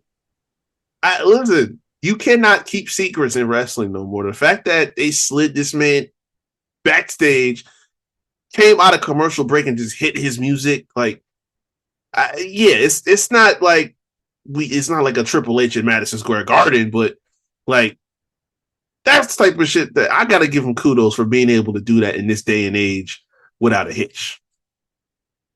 That's because it's him. Like, you see all the shit they did to keep CM Punk a secret. I know there's CM Punk versus John. CM Punk a whole different animal. I'm just saying the efforts they go for some people, like, they're not putting Johnny Gargano in a black hoodie and keeping him in the trailer the whole show. He was back there probably kicking it with people in the whole show. Anybody said a damn thing. Who cares? No offense to him as a person. Just saying, as far as like the character goes, on Raw, who gives a fuck? I don't think he had only appeared a couple of times on Raw too. But Yeah, they were there about a month or so. That was years prior to. Right. Like, but you bring had in like, normal. you had a bunch of people that, a lot of the NXT crowd starts to filter in now that, we done kind of eliminated the whole, they're developmental and this is what we got up here. Like we're it's an equal third brand the way it should be. Yeah. But no, listen, I'll be going ham on Johnny Gargano. He's just not interesting to me. And outside of the way, like I said, never has been. So maybe he should turn heel. And I actually am more interested in heels more than anything. I think we all are, truthfully. Like, baby faces don't interest me because it just like you got to be on that John Cena level back in the day. Or you just got to be like, you can't be too clean cut and like, everything I do is the right thing. Like, you can't be Sami Zayn. You can't be like this self-righteous, grandstanding character as a baby face. When I can look at things you've done and pull receipts that you've done and you full of shit. And Sami Zayn be full of shit. Let's talk about Sami Zayn too. This is by far the worst thing to happen this week involving a WrestleMania headliner. Maybe some other worse things happen this week. Maybe. Yeah. Roman Reigns let Sami back in the bloodline. Why? Like, we couldn't get more than 1 week with the OG bloodline before the colonizer came around. Do you know how you're a colonizer? They calling this the original bloodline. Oh no, that's facts. Like that is pissing me off for real. Like I legit get mad when I see people say, "Oh, the original bloodline's back." No, they're not. This is not the original bloodline. This guy came along 2 years after the bloodline started. Do y'all know what the word original means? I'm gonna go pull the definition up right now. Just in case y'all forgot. The definition of original. The first definition: present or existing from the beginning. Not 2 years after, but from the beginning. Yeah, the Roman original and the Usos. bloodline members: Roman Reigns, Paul Heyman, Jey Uso, and Jimmy Uso. That's it. In that order. That's it. And they had a whole year plus before Sami showed up. Before he even showed up begging. And then you remember Sami didn't get certified as honorary Us for like 4 months after that. Yep. How was that original? Second definition: created directly and personally by a particular artist, not a copy or imitation. In the words of Kendrick Lamar, they not like us. He not blood. He not family. He ain't original. It's crazy because he said that in the beginning of the show. And I don't understand how he didn't stay no business about that. Yeah. And I even predicted it too. Like, after he did that, I was like, obviously this is wrestling. At some point, Roman Reigns is going to come around and let him in. And then I said, Sami Zayn going to do it too because he's the most pathetic character on the roster. And it didn't even take 2 hours after I tweeted that out for that to come to fruition. Because Roman Reigns allowed him back in. I said, Roman only going to let him in when the numbers advantage gets too much. Roman don't give a fuck about this nigga. He just say, yo, I need you for the numbers game. Listen, fuck out of here. We got to do what we got to do. Handle business. But Roman just got to keep letting bro know you not like us. And stop calling him an original too. That's like calling CM Punk an ECW original. No, he's not. Yeah. Yeah, no, we're not doing that. I was thinking some wild shit, but I'm not gonna say it. We might need to edit it out if I do. But That's crazy. What could be because wilder than what I've said today? all right, so now I'm gonna have to say it. What I was Oh thinking shit. when this occurred, because Sami and Roman was in the ring in the beginning, and we went back and we watched what happened at Saudi. I had to thinking, Sami is a bigger threat to Roman than leukemia. On what? I said, I'm like, damn, Sami is a bigger threat to Roman than leukemia. Nigga, did you know that I can see you?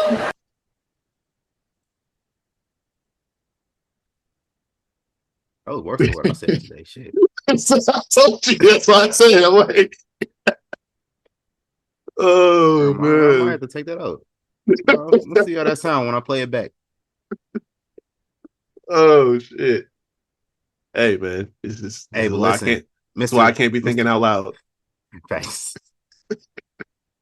Mr. Leviscu, just do what I asked last week, and we'll be okay. If he got to be around, if he got to be in war games, you know they already said them the four guys for each side of the war games, which we all knew that's how it was gonna go if you paid attention to the show.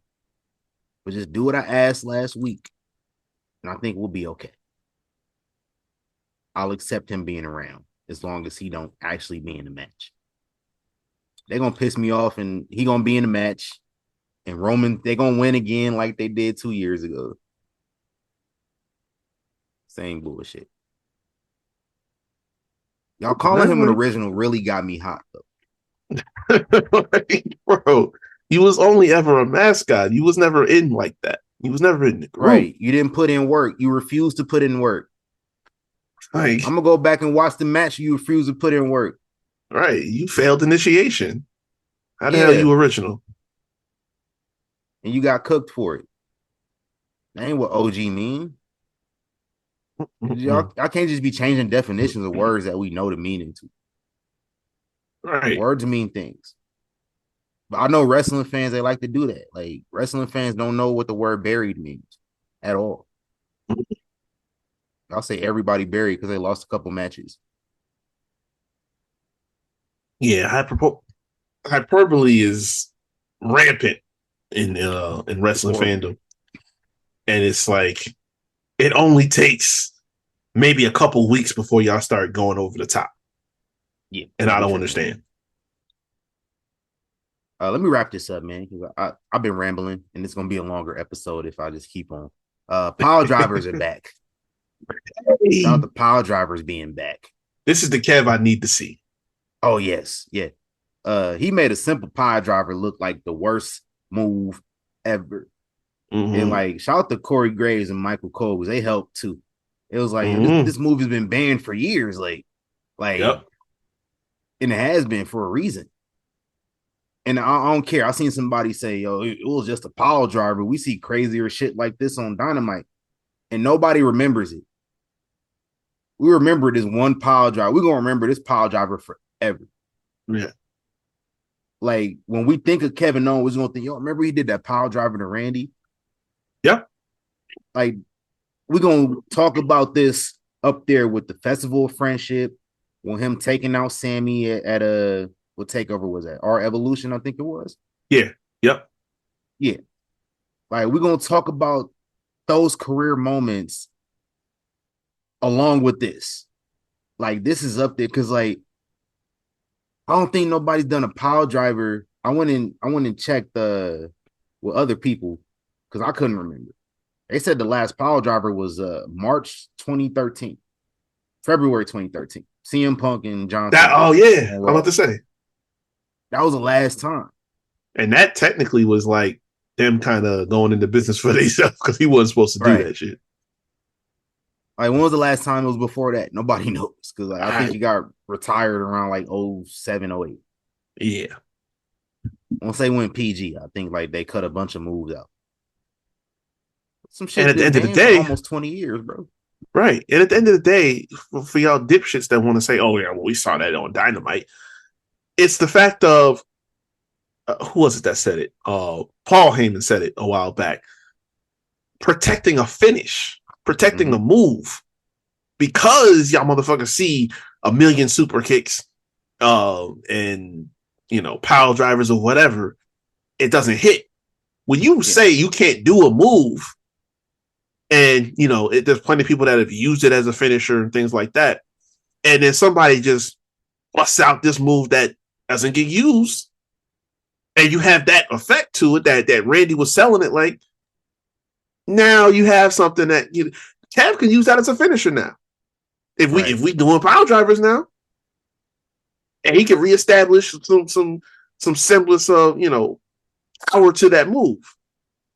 It's effective. You're protecting a finish.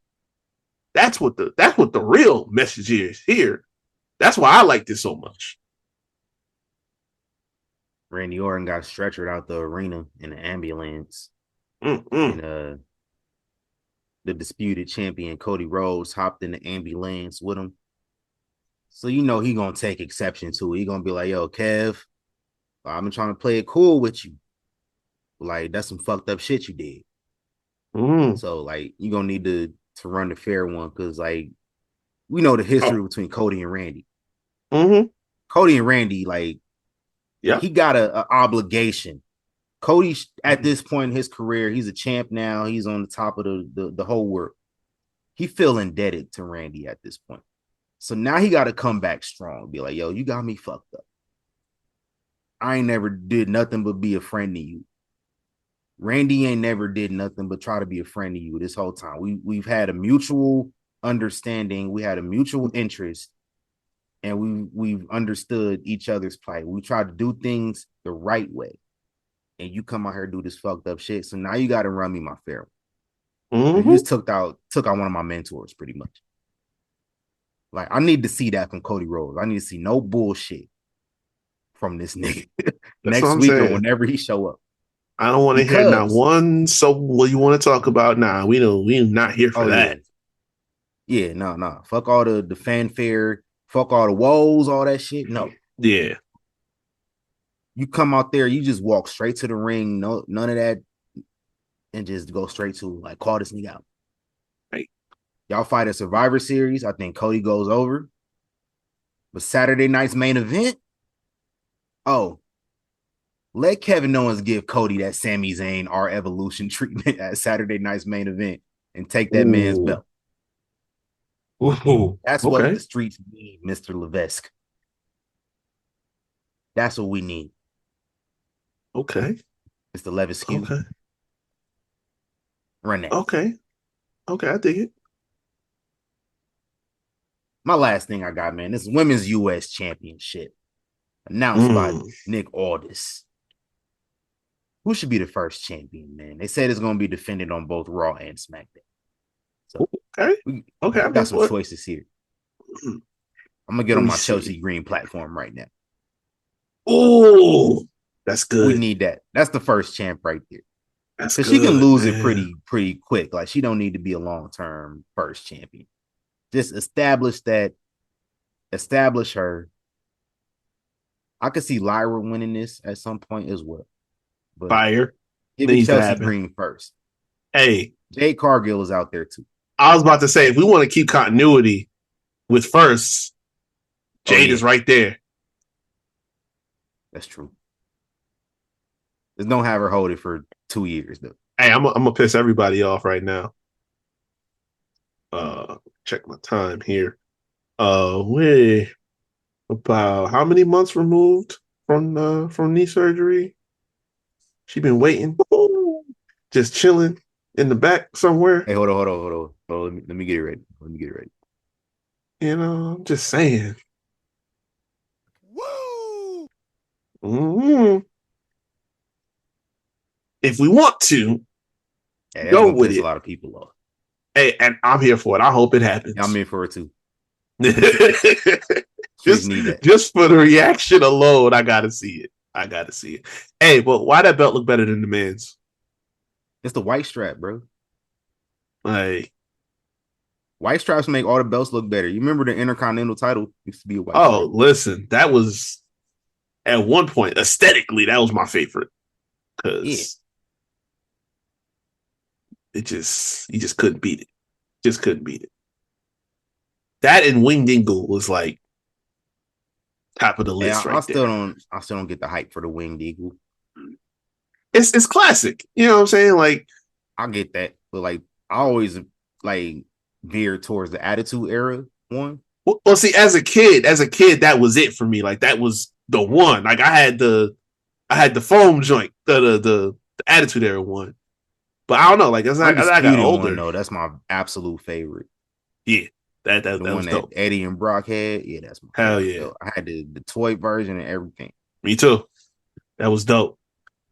Yeah, no. As I got older, no, Wayne Deacon was just like, it's like, I don't know, there's something traditional about it. It's like, I think I know why I don't fuck with that belt. Because of Bret. That's the Bret Hart belt. Yeah, I was about to say. I think that's really why. Like I know Sean held it and shit, but like, yeah, that's the belt Bret Hart was such a mark for himself over. So Mm-hmm. I don't really, because like every time people bring it up, that's really the reason why they associate it with Bret Hart. Well, he overhypes it. Like I can appreciate it. At the end of the day, nothing beat Big Gold for me. Like I'm sorry, it's just you know what I'm saying. But I mean, I put Winged Eagle, up there on the list. But see, he talked Especially about when Cody it. Like, started talking about bringing it back. Like, no, nigga, sit there. It doesn't fit. I need to see how it's going to look because the big ass logo got to be on everything. So it's like, right? How do you work that out? Oh, but now Bret be talking about it like it's the best thing that's ever been put on leather before, and it's like, calm down. You the same nigga that was you held it more than anybody else. That's why you say that.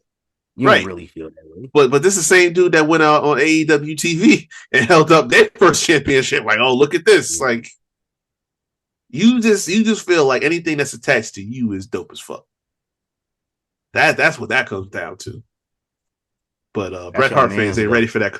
Bret Hart fans ain't ready for that conversation. That's y'all man's though. Hey man, let's plug our socials and get up out of here, bro. Y'all can find me at RickHavoc24 on Instagram, Twitter, and TikTok. Also, go check out the Havoc Hour where we talk sports and entertainment on all streaming platforms where you find your Kings Wrestling, Anchor, Spotify, Google Podcasts. The video version is up on YouTube. All my content is out now. And I am the thespian TC Fontaine, a.k.a. TCF Baby. Follow me on Twitter at TC Fontaine, on Instagram at tc.fontaine. FOYflix.com is my photography, and of course Young Kings Wrestling is everywhere at YK Wrestling. Go to ykwrestling.com, subscribe to the YouTube channel, getting them numbers up. Let's do it. Subscribe, follow us on TikTok, follow us on Twitter, Instagram. I'm posting more on these platforms. I feel the need to do that. So you'll see our clips from the episode on all the channels. But subscribe to us, get them numbers up, man. Yes, sir. I appreciate y'all for we gonna keep giving hot takes if y'all keep watching. You know what I'm saying? Yeah, big facts. But I appreciate y'all for listening this far. I do want to use the last couple minutes to hand out some awards. I'm packing the edits, guess what?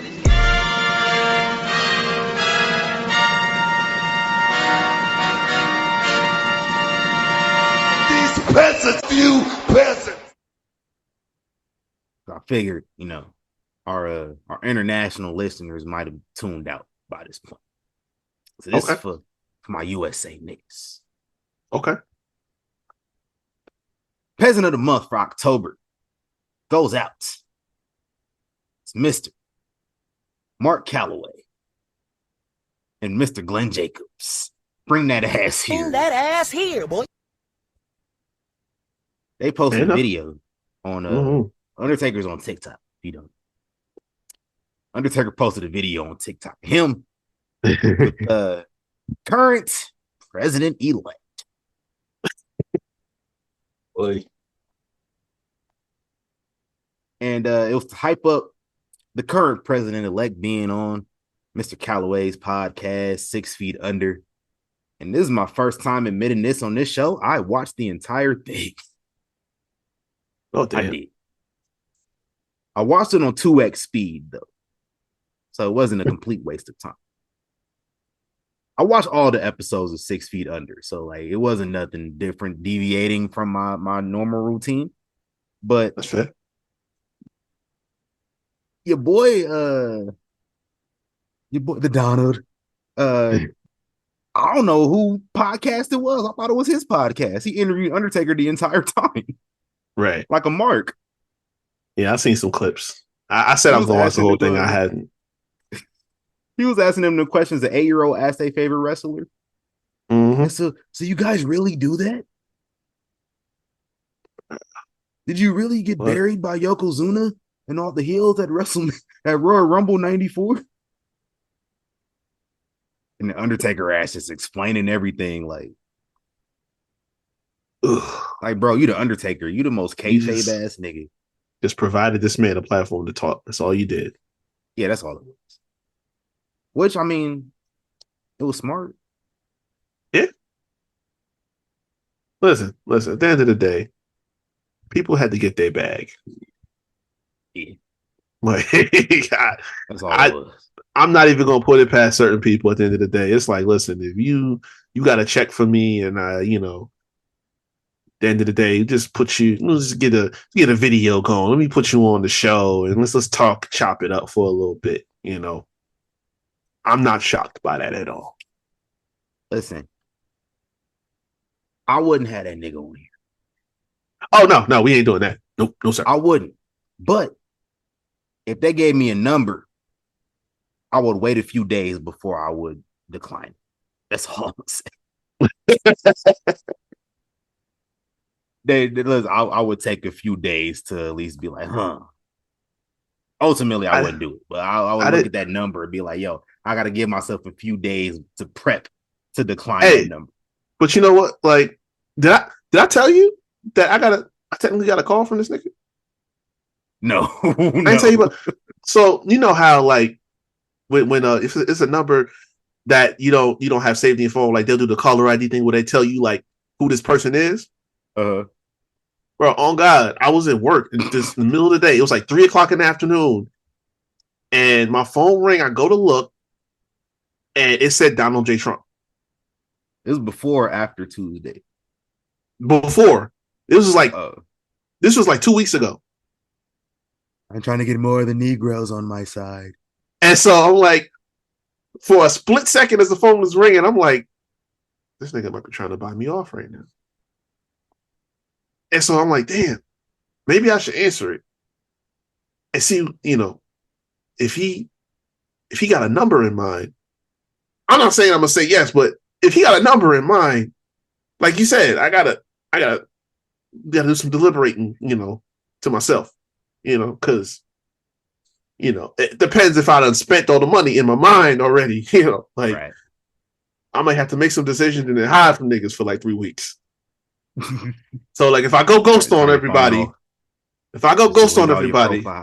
just understand.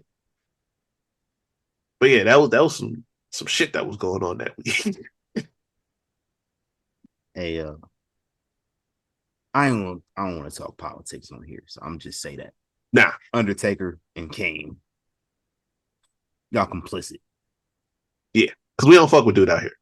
Like I'm bullshitting right now, but we don't fuck with dude out here. Proud America. Oh yeah, only in America. Only in America. I knew this nigga was winning 2 years ago. Oh yeah, of course. When that Ukraine war started, I was like, yo, y'all just locked up this nigga to get elected again. When they popped shots at him, they got that visual. Yeah. They got in position, took the pictures. Yeah, they went took the pictures to make sure that was on all the posters. I'm like, oh yeah, he winning. There ain't no point. Hey, I mean, not even. All day. Y'all got to give me like Stephen A. on a political podcast to get in my bag and say how I feel. I ain't gonna say how I feel on here. It's not the time nor place. Nah. The palace is for wrestling. Big facts. And sometimes football talk. Hey man, I appreciate y'all for listening this far. We be all right, y'all. Kendrick Lamar. Yes, sir. Yes, sir. Y'all gotta chill sometimes, but Yeah, listen. y'all was tripping this past week.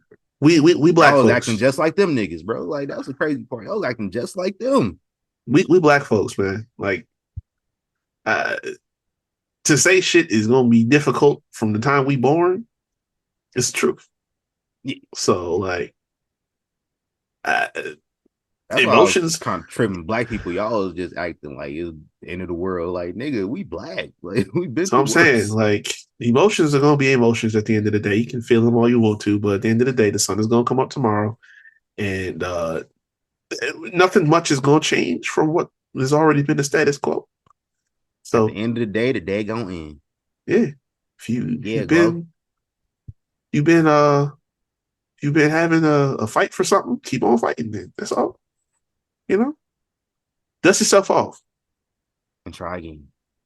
Yes, sir. I've come up with like 5 different possible episode titles in this last segment. Oh shit. I don't know which one we going for. I'll figure it out. Hey, I appreciate y'all, man. That's how we gonna sign. No doubt. We out of here. Gone.